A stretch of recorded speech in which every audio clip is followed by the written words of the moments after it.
Hey everybody, welcome to the podcast, the Project Investigation Collaboration, brought to you by the Veritas Project. And as always, we are here with our gracious host and founder of the Veritas Project, Robert Curtis. Hello. And I'm lead investigator Todd Boyer, and welcome to the podcast, everybody. Yeah, welcome in. Oh, so we both got some pretty cool local news. Yeah. I think I told you guys last week that I'm started doing audiobooks and whatnot, narrating audiobooks. My first audiobook went to the publisher, came back with about 4 corrections. I knocked that out real quick, sent it back. He accepted it. It is off to Amazon. Amazon should have it up for sale in about 10 days. That's awesome. So my first audiobook will be out there. So I am a legit audiobook narrator. How about that? Voice actor. I mean, you put that on your resume. On the resume. That is good Todd stuff. Boyer, voice actor. Right? I'm going to use a pseudonym when I start reading the spicy books, though. Just saying. You got to start doing anime. Yeah. Well, that's everybody's like, you should do cartoons. That's where the like money's that. at, man. For real. So that is out there. Yeah. And then we've got the investigation.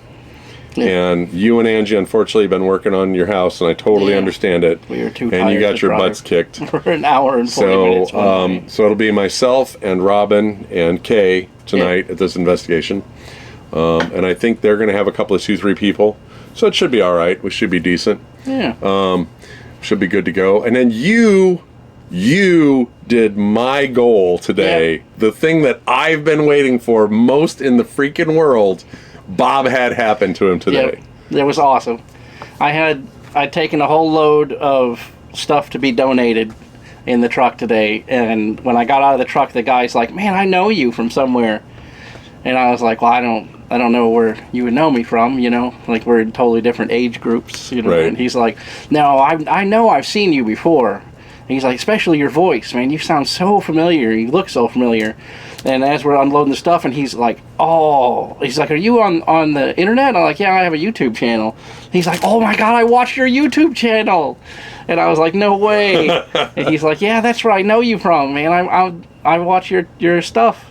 So how about that? Somebody recognized me on the street as a content creator. So there you go. Made my whole week. That's awesome, man. That's the thing that I've been waiting for. I've been chomping at the bit for that happen. That is so cool. Especially because we don't get anything from this YouTube channel. Right. Like we're not monetized or anything like that. Nothing. I mean, we're still small time. It's a lot of work behind the scenes to make this happen, Yeah. And you get down in the doldrums sometimes where you're like, ugh, like, is it worth it? Why do I even do this? Yeah. But you know what? We do have those breakout hits, and then we increase by a ton of people, and that just makes it all worth it.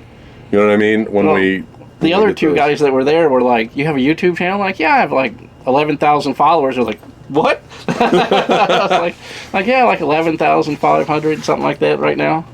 That's awesome. Like, Did they subscribe really? too? Yeah. There you go. That's how we do it. Right? Like, you ever do Instagram? Like, I have like 20-something thousand followers on Instagram. I'm like this close to 30,000 on Instagram. Robin says she hears an echo. Robin, is that from being upstairs? So Robin is here. Like I said, we've got that investigation night, so that's why we're running an hour early tonight. So we're going to head out and get that investigation. For the people on TikTok, we're an hour early. Yeah. For YouTubers, we're right on time. Right. It's Monday morning for or Monday afternoon for the YouTube people. Yep, you'll get it the same doggone time. So this week we finally had somebody with a story. Yeah, somebody finally emailed in their story. So we're going to cover the story, and it is pretty wild, and we'll read it, and then we'll kind of discuss it. And what we think. So it says, called "The Man in the Mirror, My True Haunting." Yeah. So, hey Veritas crew, wasn't sure if I should share this, but when I saw your ghost story contest, I figured it was finally time. What happened to me in the fall of 2009 still messes with my head, and maybe someone out there has experienced something similar.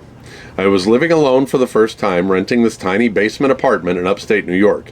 It was cheap because the old woman upstairs had passed away there just a few months before. I didn't really care, cheap was cheap and I was broke, but the first night I moved in I knew something was off. The air always felt heavy, like I was breathing in water. But here's where it gets weird. I had this tall antique mirror leaning against the wall opposite my bed, something I picked up at the thrift store, just to fill the space. The first time I noticed it, I thought I was just tired. I looked into the mirror before bed, and I saw a man standing behind me. He had no face, just a blank void where it should have been. The second I turned around, there was nothing there.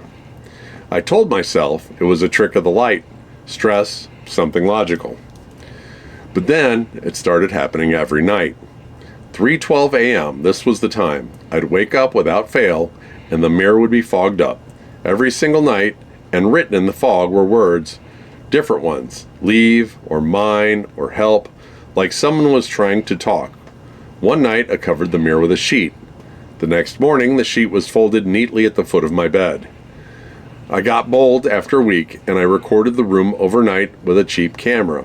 At exactly 3:12 a.m., the mirror shimmered like a ripple, and that same faceless man stepped out of it. He just stood there watching me sleep, and then he turned towards the camera and smiled. No face, just teeth. I moved out the next day. I've still got the video on an old hard drive, but I never watched it again. I don't even want to know what happened after he smiled.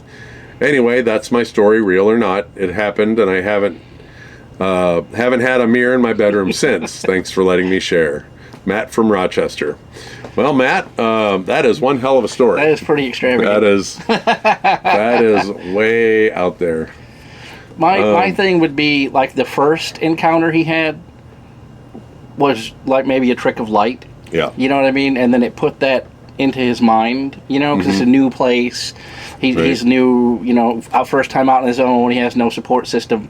You know what I mean? So then that's why at night when he was sleeping, he started having these realistic dreams. You know what I mean? Like that's my take on it.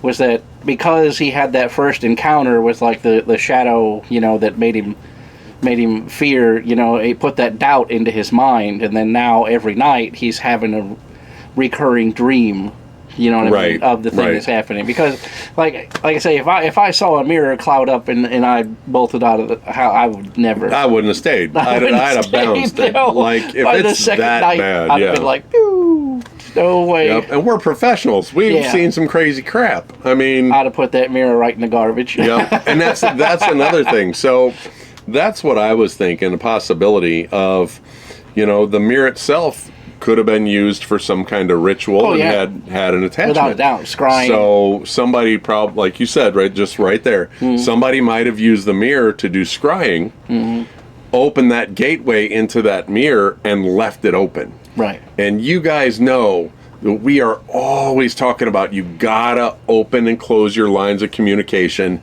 very 100%. Distinctly.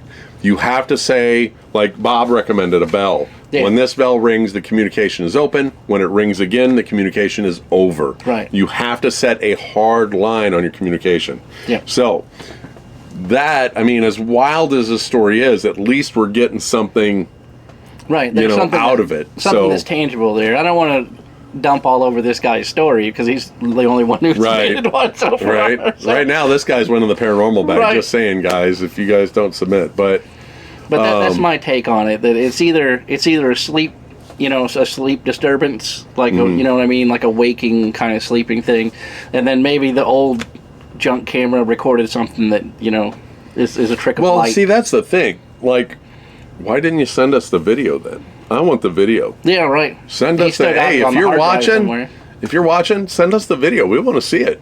Yeah. We absolutely want to see it. Fish out the old hard drive.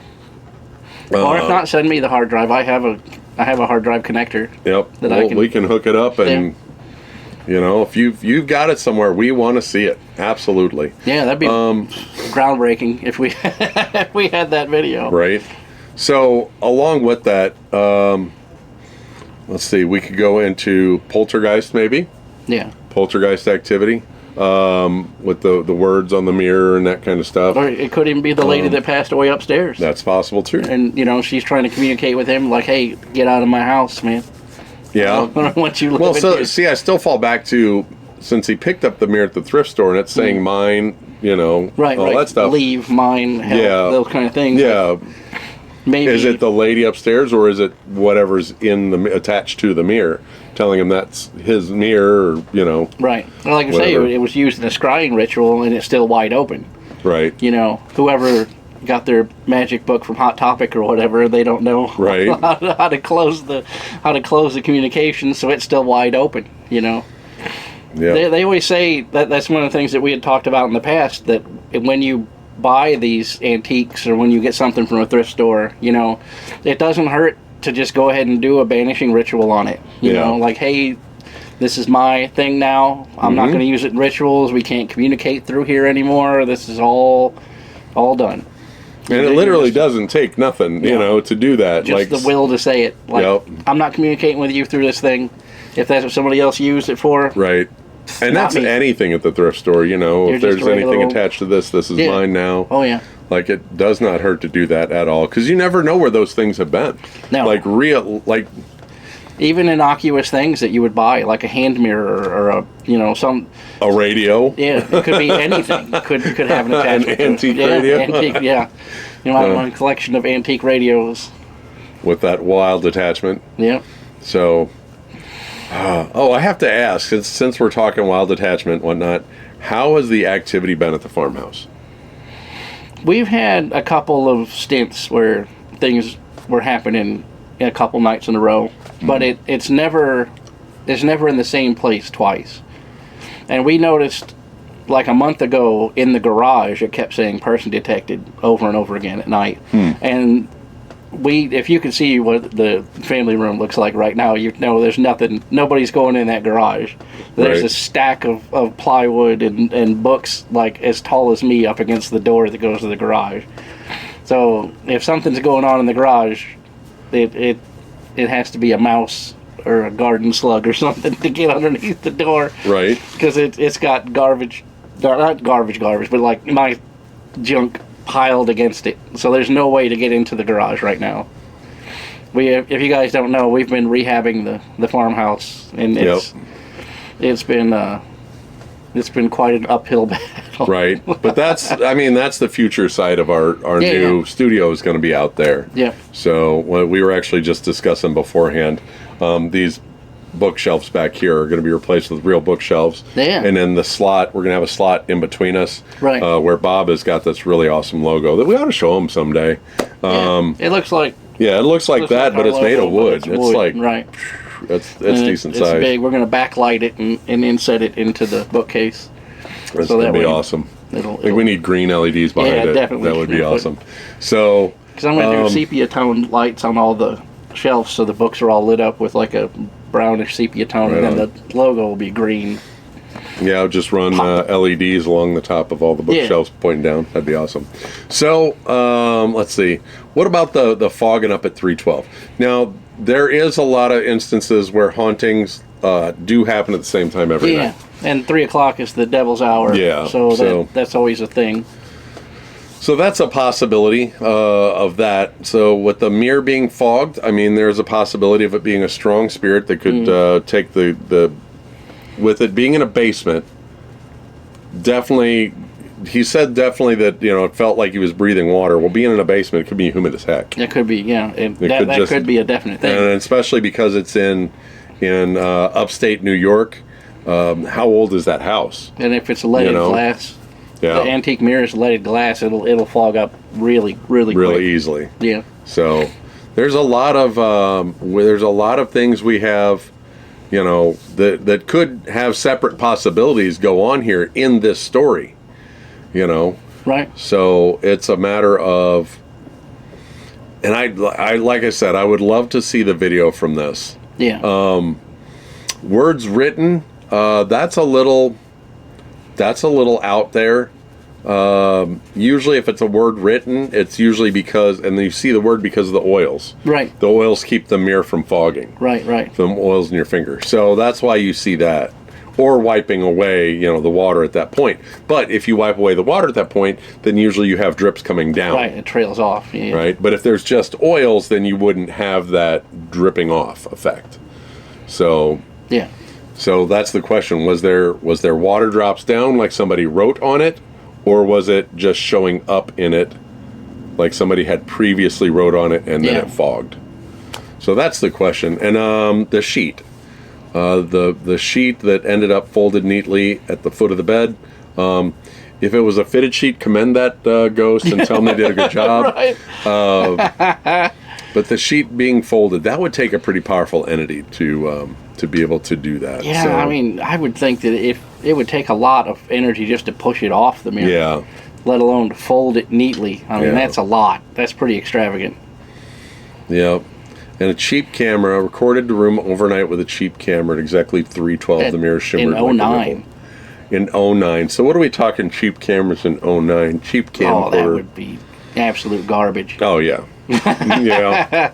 Because, I mean, a high-end camera from 09 still looks like crap today because it's only 420. Yeah. It's not even 720 or 780. It's only 420. And high def back then was 420.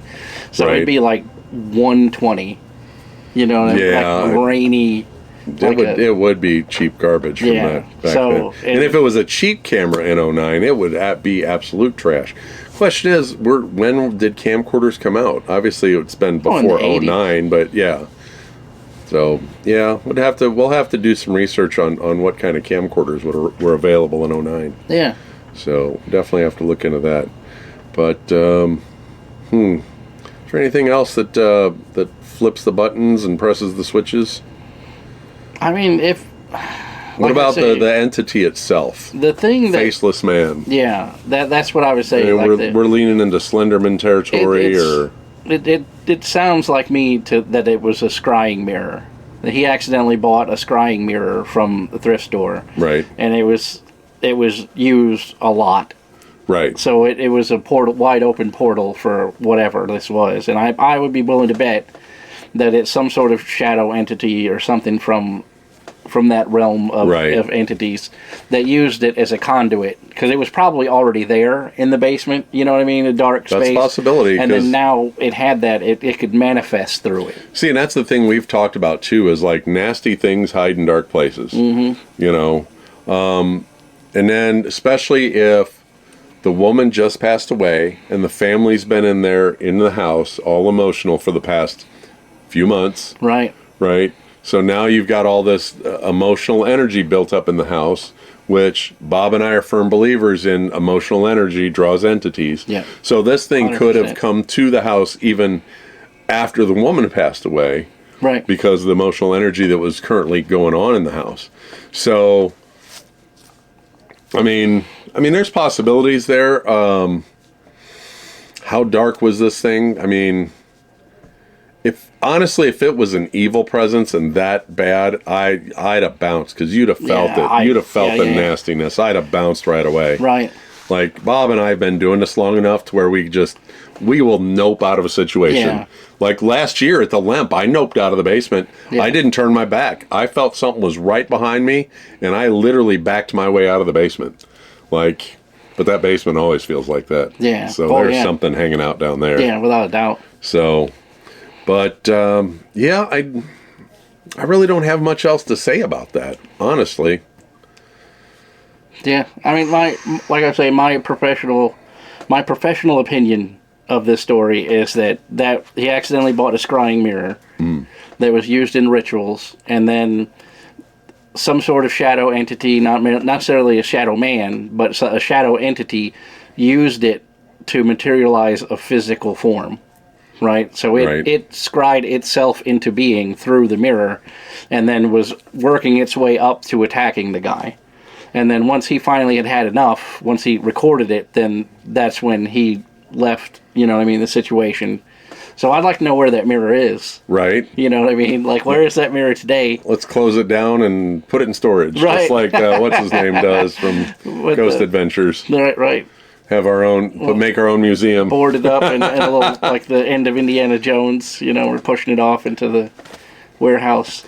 Well, yeah, I think that about does it. Thank you from Matt in Rochester. Yeah. We appreciate your submission for the first story. You know, you guys want to send us a story, we'll break it down, you know, send us a true story of something that happened to you paranormal-wise. Right. It doesn't even have to be ghost. Could be... you know, UFO, Bigfoot, whatever. Anything. You know, anything like that. Don't forget, guys, on TikTok, we have an investigation here in about 2.5 hours. We're going live on TikTok for that investigation. For you guys on YouTube, that full live investigation will be, man, it's going to be rough. It will be put on YouTube after the investigation. So anything I got, so I got to make sure I've got enough power cords and everything to keep everything going for that. So we'll be doing that. Also, like I said, send us your stories. Win that paranormal bag. That's not sitting down here anymore. No, so it's a full starter kit paranormal bag, and win that bag. It's got everything you need to do a paranormal investigation. Follow us on all the other social medias. Bob is R.S. Curtis on everything and the Real Veritas Project. And I'm Investigator Todd on everything. And if you're looking to where to send those stories, Bob is the Real Veritas Project at gmail.com, all one word. And I'm investigator.todd.paranormal@gmail.com. I know it's a lot. That's all. That's a big one. It's like that long. Also, don't forget you can buy merch. Yeah, bought it. Buy the stuff. Buy the stuffs. Helps us out. Yep. Well, it gets our name out there, but that's awesome that you got recognized, man. That is really killer. Cool. That is my goal, to be recognized on the streets, for real. So what else? Patreon. Yeah, Patreon. Join a Patreon. Doesn't cost nothing to join a Patreon. You become immortalized in the podcast. We have a Patreon card at the back of the podcast. We'll put your name in it. You tell us what you want us to put on the card. Yeah. We can put your first name. You can have your own crazy little nickname. Whatever you want to do, you tell us. And if you want to become a $5 member on the Patreon, we will send you a postcard every month that Bob and I sign. Angie writes a nice little note because, as always, our handwriting is horrible. Yeah. And so she'll send that out. And then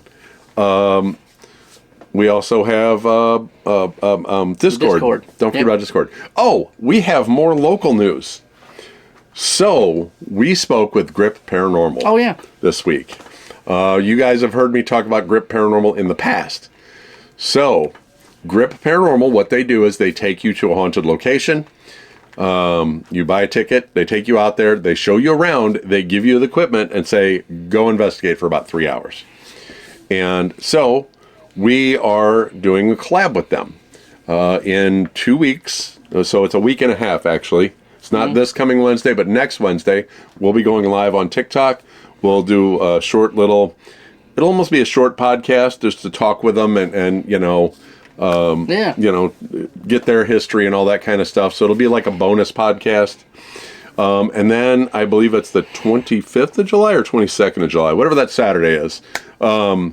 We are actually going to have an investigation with Grip Paranormal. And it is at 26th. My birthday. Okay. Oh, right on. Yeah. That's even better. That's a good birthday present. That's when we come back from vacation. That's a great birthday present. So we will have that live investigation then also, and then of course the following week will be about that investigation. Yeah. So unfortunately, because they're going to have a group there tonight, it's just going to be myself and Bob. Unfortunately, I did try to get the whole crew in there, but they want to make sure that their customers get a good investigation, and I can understand that. So we got that coming up. So. All that going on. We got good things in the works coming down the pipe. We've got all kinds of paranormal conventions and our second annual meet and greet, still half a room available. All kinds of things going on, and we are just taking off here at the Veritas Project, and we appreciate you guys watching us on TikTok. Make sure, if you're new, make sure you follow Bob up at the top and me down at the bottom. Also, we're going to hang around if you guys have any questions after we wrap up here. And if you're on YouTube up there, and do us a favor, hit the like, comment, share, subscribe, ring the notification bell, do all the funs and things and everything. Ring that notification bell. We appreciate all the support from you guys and on YouTube and all the support on TikTok. And, like I said, once again, thank you guys for joining us. And remember, stay curious and find the truth. And we'll catch you guys next time. Bye, everybody. See ya.